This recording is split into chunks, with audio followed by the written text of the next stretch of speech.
Welcome back, baseball family. I'm excited right now. Brig, I don't know how excited you are about this, but I get to show off my new love. Are you ready? Mm-hmm. KBO, baby. Korean Yes! Baseball Organization. I am infatuated with this league. When MLB starts up again, I will continue following KBO because it is so much fun. I Yep. am just like so in love with this. And there's not even fans in the stands. We will get into that in a little bit. But man, Yes. let's talk about KBO. Why it's awesome. Okay. Other First, than let's it's talk the about only live baseball we can get right now. other than it's the only baseball we can get right now. That's true. That Absolutely. helps. It definitely does. It That's definitely does. kind of started all So, this. yeah. So KBO started last week. Okay. It was May like 5th. Monday morning. I got a notification on my phone that said ESPN's going to start televising KBO games. I was like, wait, what? When does this start? Tonight? Okay, here we go. Let's do this. Yep. So, we crammed a little bit and started watching. We picked our favorite team. Brig, who's your favorite team? Did you decide? The NC Dinos. The NC Dinos. Now, Yes! we'll talk more about the NC Dinos a little bit later because I just think that name is awesome. That's why I chose them. Because as a kid, and I'll be honest, as an adult, I love dinosaurs. Let's be real. Who doesn't? I don't know. So I was I haven't looking. figured it out yet. I picked my favorite solely on the team name. So, Dinos fan for life. There we go. Me too. I picked, and Brad teased the crap out of me, but I picked the NC Dinos exclusively on the color scheme. That's it. I wanted to know what it was like and I also think I feel like, so I'm a Yankees fan, and I wanted to know what it was like to be a part of a small market fan base with with an expansion team. I needed to know. Yeah. So Yeah. after this season, everybody get off my freaking back about not knowing, but watch them win it all this year. You watch. NC They're going Dinos. to. They're going gonna. to win it all. And I'm going to be obnoxious about it. You But- should. It feels good. You'll never go back. It's true. Yeah. It's true. But anyways, okay, let's talk about some of the differences with the KBO and MLB. Okay. Let's do it. Yep. So first off, the season is a little bit shorter. They only play 144 games in a full season, which, to be honest, like it doesn't really feel that much different. No. At least sound like it feels like that much different than a full MLB season, because we've talked about shortening the MLB season to potentially 144 games, right? Yeah, it's been that way. It's been 154 in the past, so it's not that different. Yeah. So it's not that big of a deal as far as shortening it, but the number of teams, very different. Very Yes, sir. different. There are only 10 teams in the KBO. Now, you may think to yourself, that is not a very big league. That's not very many games. They still play each other 16 times, and if you think about the math a little bit, the days before interleague play, right? Yeah. You had American League, National League. They never saw any of each other until the World Series. Yeah. And now, if you split the league down the middle, it's 15 teams apiece. But before interleague play started, there were only 14 teams in each league. So That's right. mathematically, it's really not that different than what we're familiar with Major League Baseball. Well, and so the Yankees So- and Red Sox in 2019 faced each other like 12 or 13 times. So 16 games each, it's a little bit more. It's on the excessive side of what we're used to, but it's still within the realm of understanding. Like we have to Right, change yeah. our idea that much. Yeah, to me, my first thought was, geez, you're playing like the same four teams over and over again. But since there's no division, no league, then it's just everybody's even, and you get spread across the season. So I don't think the feel would be that much different than what we're familiar with. Yeah. So far it hasn't been, but Yeah. we're only in the first series still. First week, First, one yeah. weekend. Yeah. So it's fine. Yeah. Couple of interesting things is that there's a 3 foreign player rule. You cannot have more than 3 foreign-born players on your team. That's pretty interesting. And here's something interesting with that foreign-born player rule Yep. is you cannot have two play the same position in a game, which Right. is basically saying you cannot have two foreign-born pitchers in a game. Now, the foreign-born players do typically play a significant role in the success of the team. Right. That is a thing, especially if they're American-born players. For whatever reason, or Yeah. Dominican players or whatever. But if they're headed to the major leagues, or if they've just come from the major leagues, that usually plays a significant role. And we'll get into that a little bit when Brad talks about kind of where they land in global talent. But yeah, a couple of differences that I thought were interesting is that the regular season, they will draw a tie at the end of a game. They cap their games at 12 innings. They still play 9 innings of baseball, but if they need to go into extra innings, they will. No more than 12 innings total.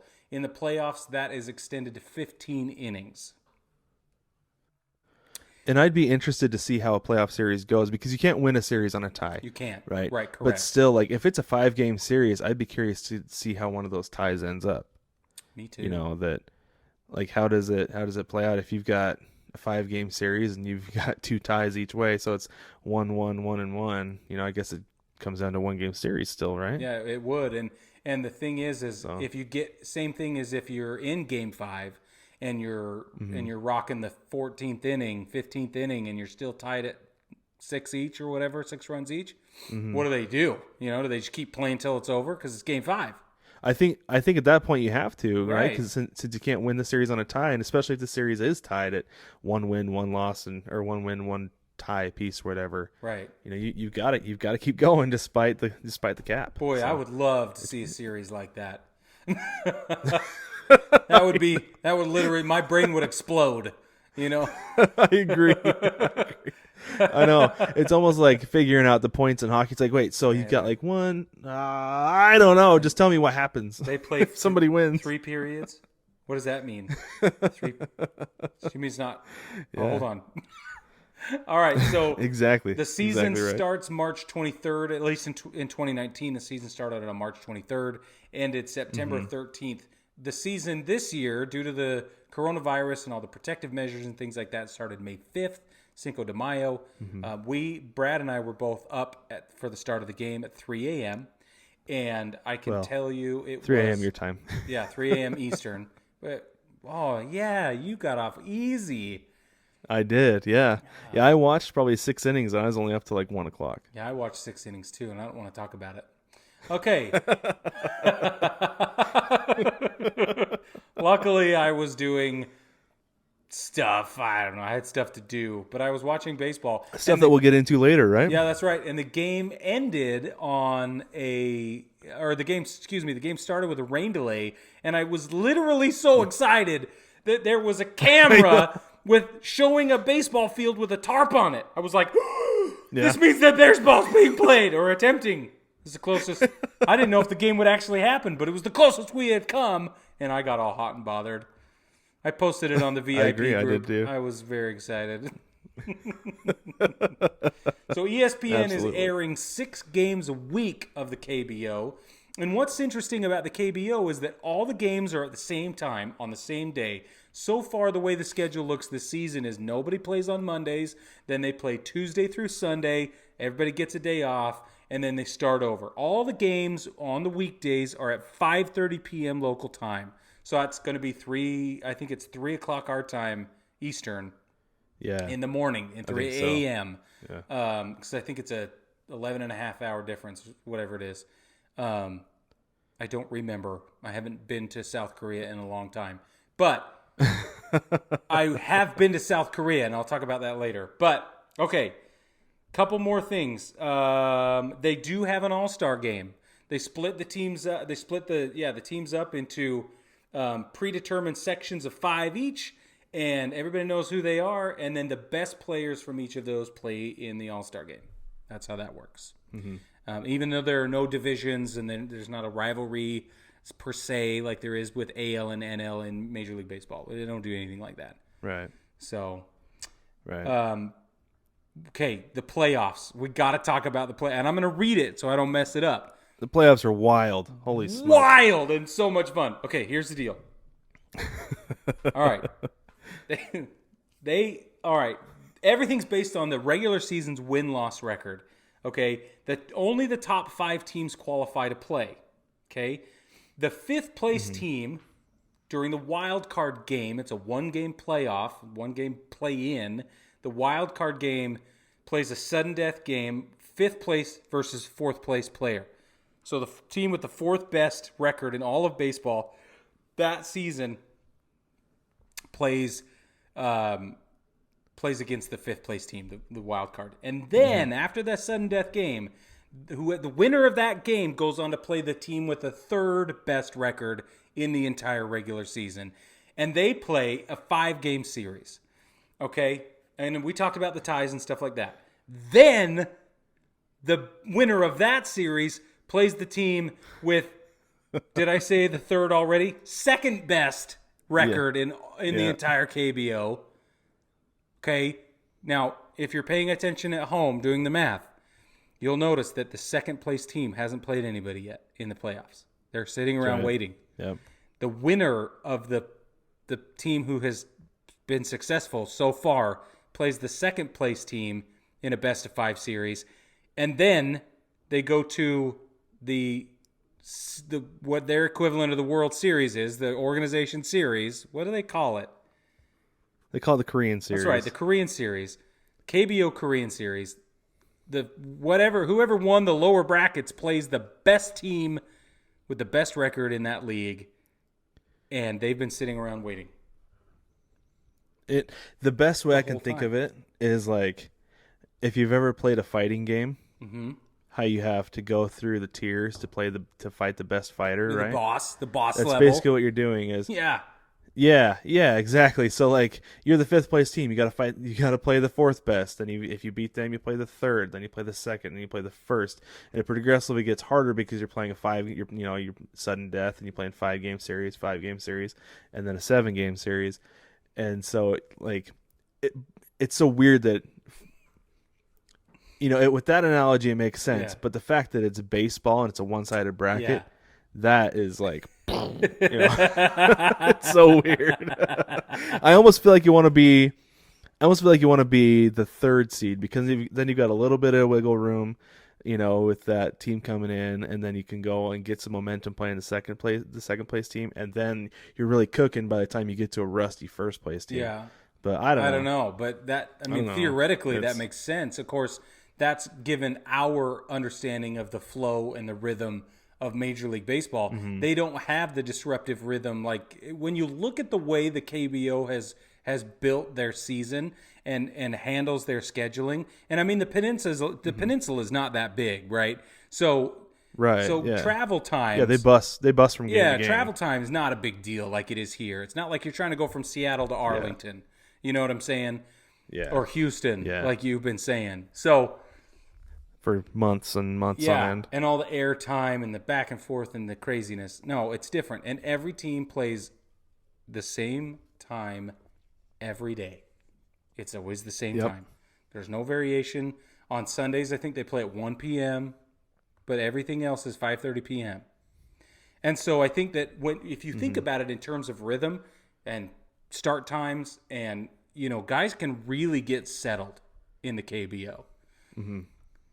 The elevation doesn't change too dramatically. I mean, it does a little bit, but it's not dramatic.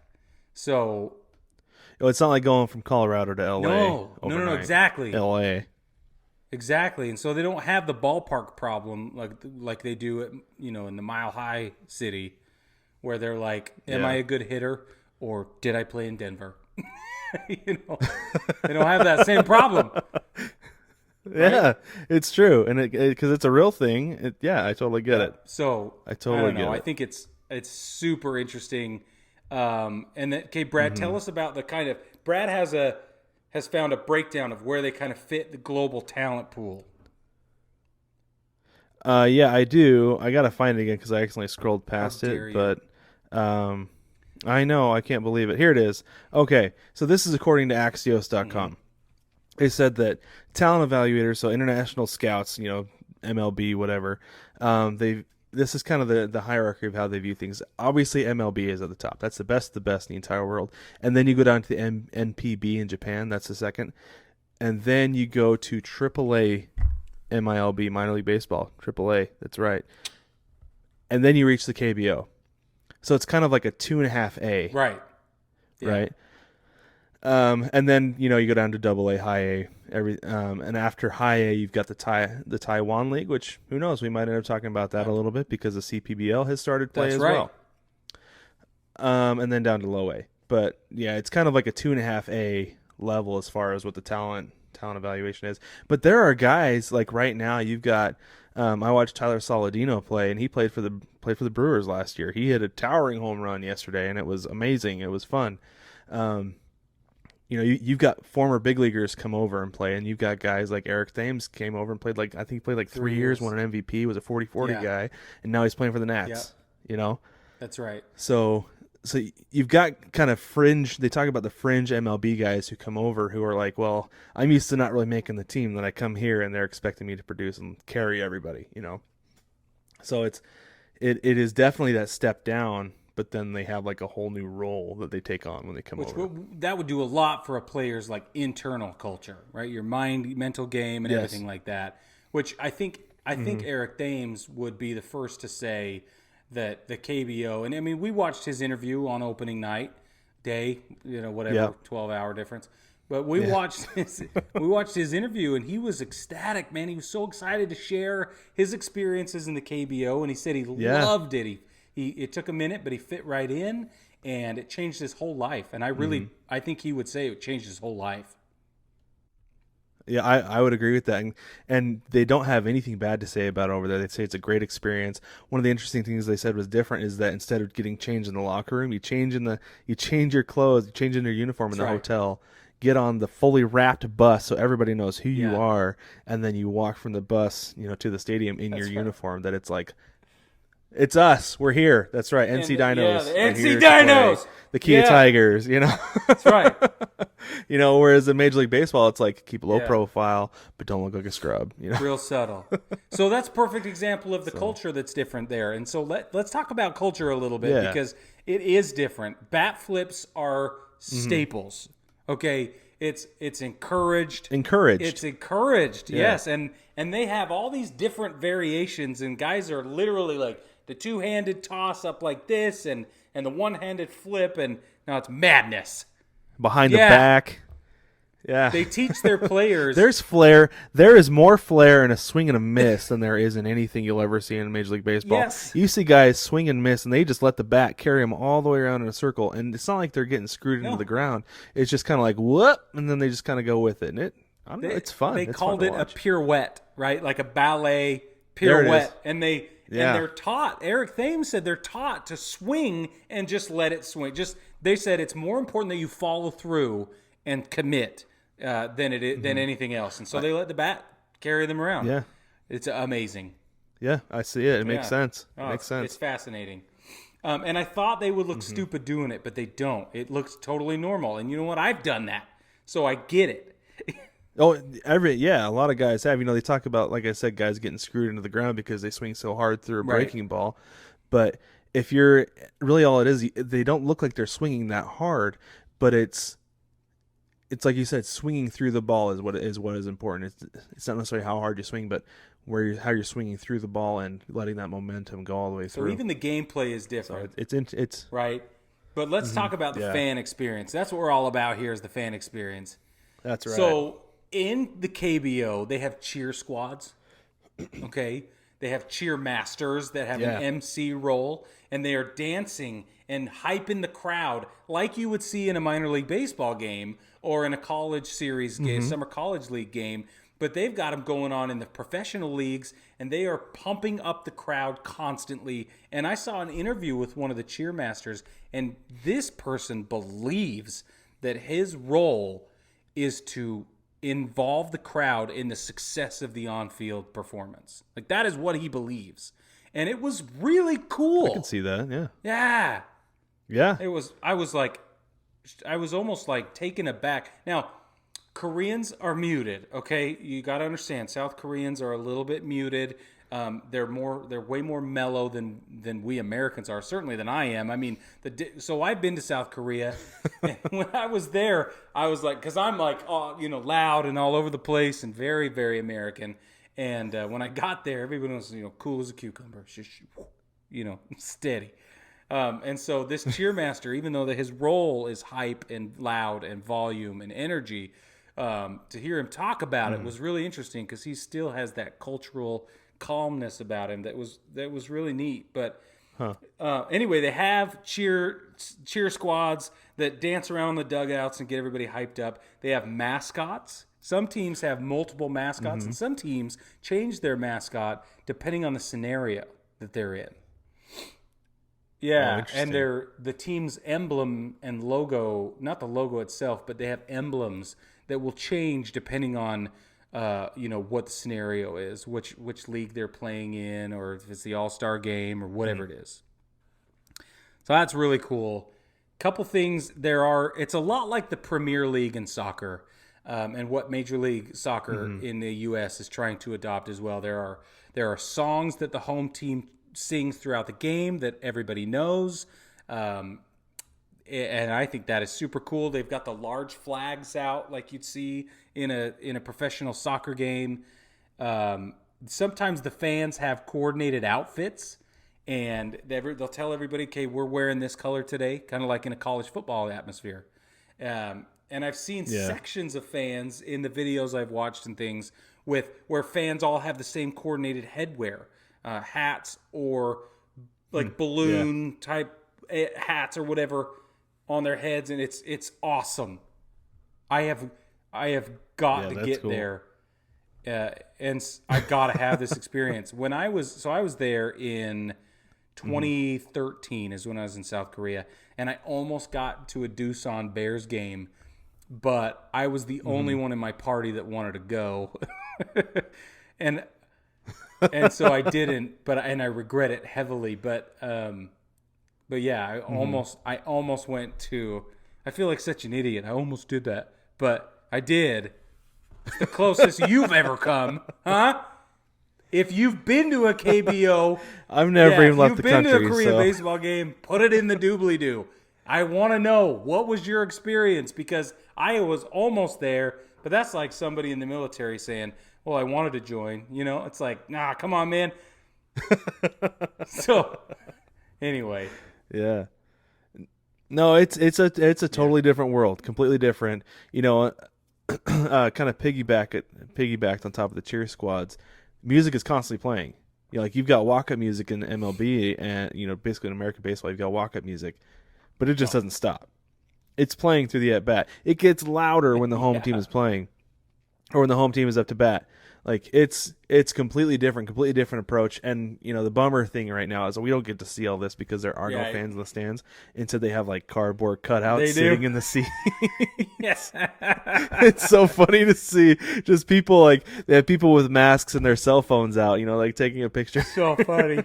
But but the other thing that I saw that I thought was actually very smart and wondered if MLB would adapt it was they've sold banners in the outfield on the seats.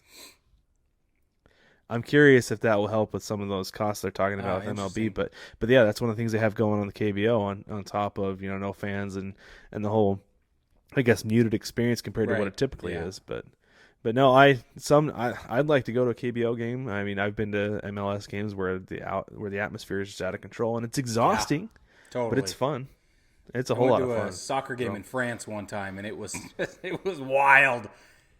Oh, I can't even imagine. I loved it. Can't even imagine. Because I'm all about fan experience and culture and all that. That's my jam. Yeah, for sure. So it was wild, and I just thought it was awesome. It'd be a great experience. Hopefully, I would like, honestly, to see some of that stuff come this direction. You don't have to play the music the whole time. You don't need cheer squads, but maybe get a little bit rowdier during a game. Like a terrible towel or, maybe something along those lines. Yeah, even if it's just a section, because I know there are some MLS teams that sell, and even like NFL teams that have like their specific section, like cheer section. Like the Mariners had the King's Court, where everybody had their K card. They go crazy with two strikes. The judges' chambers. But yeah, maybe sell in New specific York, sections. the judges' chambers. Yeah, exactly. Have those sections. I agree with you. I think it's fun. I think it's awesome. The last thing I will say about culture, and then we're going to take a break, is that they highlight their military players, the players and coaches who are currently serving in the military or whatever. They have a special section on the website about them, and they They make it very clear when they come up to bat and stuff like that, at least early in the season. And I think Cool. that's really neat. I don't know. We don't have anything like that here. Obviously, there's no way to split your time between Major League Baseball and the United States Army. That would be very hard. But they do it. Somehow they do it in KBO, and I think it's pretty cool. So anyway,